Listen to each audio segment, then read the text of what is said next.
ఒకటి కాదు, రెండు కాదు, మూడు కాదు, ఒకేసారి 12 బ్యాంకుల కార్యాలయాలను నిర్మించేందుకు శంకుస్థాపన జరగబోతోంది. ఇది ఊహించడానికే అద్భుతంగా ఉంది కదూ. ఈ నెల 28వ తేదీన ఏపీ రాజధాని అమరావతిలో 12 బ్యాంకు కార్యాలయాల నిర్మాణానికి కేంద్ర ఆర్థిక శాఖ మంత్రి నిర్మలా సీతారామన్ చేతుల మీదుగా శంకుస్థాపన జరగనుంది. Reserve bank of India governor Shaktikanta Das కూడా హాజరు కానున్నారు. రాజధానిలో సీడ్ యాక్సిస్ రోడ్డు పక్కన ఉద్దండరాయునిపాలెం సమీపంలో రాష్ట్ర ప్రభుత్వం వివిధ బ్యాంకులకు స్థలాలు కేటాయించింది. ఎస్బీఐకి 3 ఎకరాలు, ఆప్కాబ్కు 2 ఎకరాలు, Canara bank, union bank of India, bank of Baroda, India bank తదితర బ్యాంకులకు 25 సెంట్ల చొప్పున స్థలం ఇచ్చింది. రాష్ట్రానికి సంబంధించి ఆయా బ్యాంకుల ప్రధాన కార్యాలయాలను ఇక్కడే నిర్మిస్తారు. స్టేట్ బ్యాంక్ ఆఫ్ ఇండియా 14 అంతస్తులతో తన కార్యాలయాన్ని నిర్మించబోతోంది. అమరావతికి కేంద్ర ప్రభుత్వ రంగ సంస్థలు త్వరగా వచ్చేస్తే అభివృద్ధి పరుగులు తీస్తోందని, వాటిని త్వరగా ఏర్పాటు చేయాలని ముఖ్యమంత్రి చంద్రబాబు ప్రధానమంత్రి మోడీని కోరారు. ఆయన సానుకూలంగా స్పందించడంతో ఒక్కొక్కటిగా అన్ని సంస్థలు అమరావతికి తరలి వస్తున్నాయి. ఇప్పటికే విజయవాడలో బ్యాంకులకు పెద్దన్న అయిన రిజర్వ్ బ్యాంక్ ఆఫ్ ఇండియా కార్యాలయం కూడా ఏర్పాటైంది. ముఖ్యమంత్రి చంద్రబాబు అమరావతి నిర్మాణంపై దూకుడు పెంచారు. రాజధానిలో 200 కోట్ల రూపాయల వ్యయంతో 4 స్టార్ హోటల్ కట్టేందుకు తాజాగా దస్పల్లా గ్రూప్ ఆఫ్ హోటల్స్ కు ప్రభుత్వం అనుమతి మంజూరు చేసింది. ఇతర సంస్థలకు ఇచ్చిన విధంగానే పర్యాటక విధానంలో దస్పల్లాకు కూడా రాయితీలు ఇవ్వనుంది. పన్నులతో పాటు విద్యుత్ ఛార్జీల్లో కూడా మినహాయింపునిచ్చింది. ఈ సంస్థ ద్వారా 400 మందికి ప్రత్యక్షంగా ఉపాధి లభించబోతోంది. అలాగే 177 కోట్ల రూపాయలతో సదరన్ గ్లోబ్ హోటల్ సంస్థ కూడా 4 స్టార్ హోటల్ ఏర్పాటు చేస్తోంది. ఈ సంస్థకు కూడా దస్పల్లాకు ఇచ్చిన విధంగానే రాయితీలు ఇవ్వనున్నారు.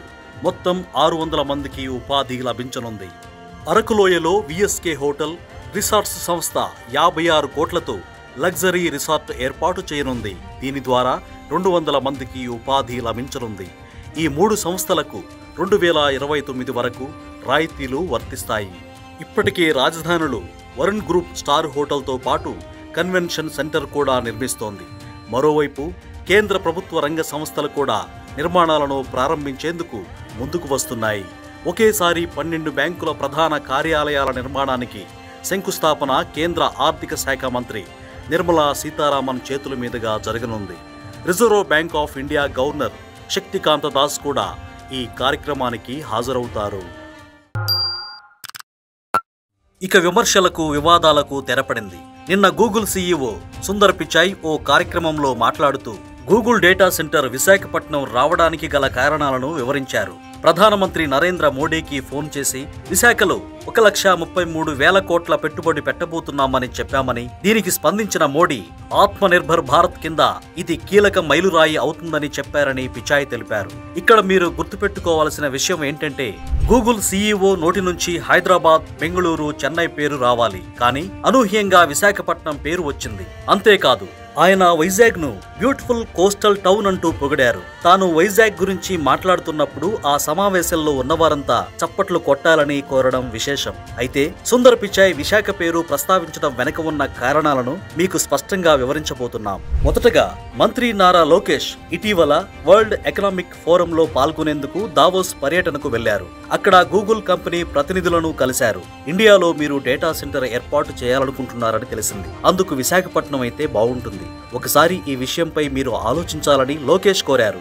ఆ తర్వాత లోకేష్ మరోసారి అమెరికాలో గూగుల్ ప్రతినిధులను కలిశారు. ఆ సందర్భంగా వారు మేము ఇండియాలో అడుగు పెట్టాలంటే కొన్ని అడ్డంకులున్నాయని చెప్పారు. అంతేకాదు, చట్టాలకు సవరణ చేయాల్సిన అవసరం ఉంటుందని, తమకు నష్టం కలిగే నిబంధనలు ఉండకూడదని కోరారు. దీంతో ఈ విషయంపై ముఖ్యమంత్రి చంద్రబాబు ప్రధానమంత్రి మోదీని కలిసి గూగుల్ విశాఖపట్నం రావడానికి ఎదురుచూస్తోంది. అయితే దీనికి కొన్ని నిబంధనలు అడ్డంకిగా ఉన్నాయి, వాటిని మార్చాలని కోరారు. వాటిని పరిష్కరిస్తే కంపెనీ ఏపీకి వస్తుందని చెప్పారు. చంద్రబాబు అడిగిన వెంటనే మోడీ స్పందిస్తూ అంత పెద్ద కంపెనీ ఏపీకి వస్తుందంటే అందరికీ సంతోషమే కదా, ఖచ్చితంగా వారు అడిగినన్ని ఇద్దామన్నారు. ఈ లోపు లోకేష్ ఆర్థిక శాఖ మంత్రి నిర్మలా సీతారామన్, కమ్యూనికేషన్ల శాఖ మంత్రి అశ్విని వైష్ణవ్ను కలిసి వారి సహకారంతో గూగుల్ కు లైన్ క్లియర్ అయ్యేలా చట్టాలను వర్కౌట్ చేశారు. తర్వాత గూగుల్ ప్రతినిధులతో లోకేష్ మాట్లాడి అన్నీ సిద్ధం చేశామని, మీరు రావడమే తరువాయి అని మీకోసం ఎదురు చూస్తున్నామని చెప్పారు.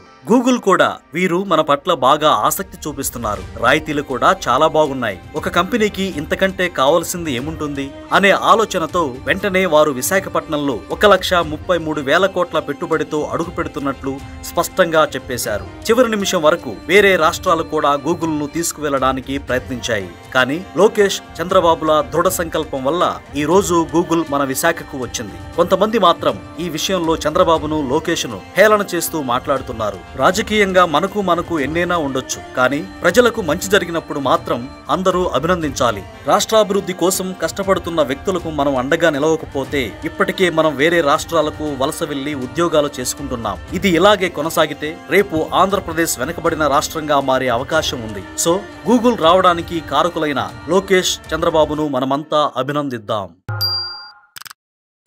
ఏపీ రాజధాని అమరావతిలో భారతదేశంలోనే అతిపెద్ద రైల్వే స్టేషన్ నిర్మాణం జరుపుకోబోతోంది. దీన్ని ఒక మోడల్ రైల్వే స్టేషన్ గా అత్యాధునిక సౌకర్యాలతో నిర్మించాలని ముఖ్యమంత్రి చంద్రబాబు భావిస్తున్నారు. ముంబైలోని ఛత్రపతి శివాజీ టెర్మినల్, వారణాసి, ప్రయాగ్రాజ్ స్టేషన్ల కన్నా అందంగా ఉండేలా తీర్చిదిద్దబోతున్నారు. 2,245 కోట్ల వ్యయమయ్యే ఈ ప్రాజెక్టులో భాగంగా కృష్ణానదిపై 3.2 కిలోమీటర్ల పొడవైన వంతెన రాబోతోంది. అమరావతి రైల్వే స్టేషన్లో మొత్తం 24 ప్లాట్ఫామ్స్, 4 టెర్మినల్స్ ఉంటాయి. ప్రతిరోజు 3 లక్షల మంది ప్రయాణికులు రాకపోకలు సాగించే సామర్థ్యం ఉండేలా సిద్ధం చేస్తారు. దేశంలో ఇప్పటి వరకు హౌరా అతిపెద్ద స్టేషన్గా ఉంది.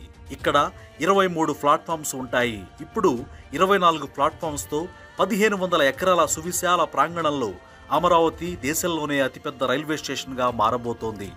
4 సంవత్సరాల్లో ఈ రైల్వే స్టేషన్ అందుబాటులోకి వస్తుంది. అమరావతికి సమీపంలోనే అతిపెద్ద గూడ్స్ యార్డ్ను ఏర్పాటు చేయాలనే ఆలోచనలో భారతీయ రైల్వే ఉంది.